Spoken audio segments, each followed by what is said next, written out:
全人手，最緊要係跟住呢一步，做好鞋頭嘅形狀，然後將內底黐返入去，最後執好佢。用錘仔打多幾下，我覺得好正。最有用嘅工具係錘仔，錘仔，冇錯。呢個係你自己嘅製造方法。係啊，到最後嘅時刻啦。你一定好自豪。係啊，我好自豪知道有人喺世界某個地方着住我哋做嘅鞋。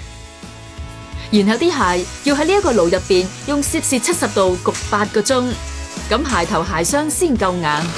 跟住就係最後嘅車縫同仔細嘅品質檢查，由頭到尾總共要用16個鐘頭。我好榮幸獲准入去皇家芭蕾舞團嘅後台，佢哋一年會消耗13000對芭蕾舞鞋，價錢高達25萬英鎊。但係呢度呢一啲新鞋唔可以即刻着上台表演，因為每位舞蹈員都會幫自己對鞋加工。我同首席舞蹈員羅蘭葛柏遜見面，睇下佢喺盛大公演之前會點樣整對鞋。呢對係全新嘅，你今晚可唔可以就咁着住佢上台跳舞啊？對鞋需要整得舒服啲先。冇做過手腳對鞋會太硬，唔可以用鞋頭承托對腳。舞者都有自己嘅方法，令對鞋適合自己，令表演更出色。我會咁樣做，可以令佢軟啲，容易變形。犀利啊！裂開咁嘅聲，鞋頭部分就好似喺你手入面融化。係做一啲手腳，咁對鞋就可以完美咁包住對腳。覺得點啊？好舒服，真係。喺坎布里亞嘅運動鞋廠，我對鞋真係整咗30分鐘，但已經好似一對運動鞋，只係爭個鞋底。好彩喺生產線嘅下一站就係黐鞋底。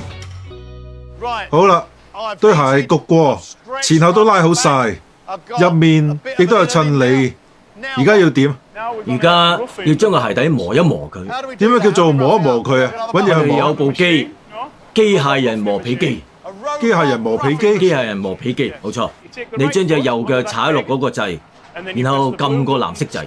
放喺呢度啊？係。咁樣？冇錯，放好佢啊。預備好。OK。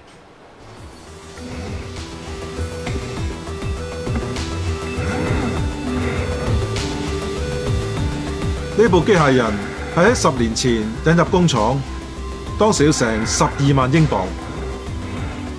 我都覺得佢磨嘅動作同角度好精準，但就磨到啲皮爛晒。成個程序差唔多完成，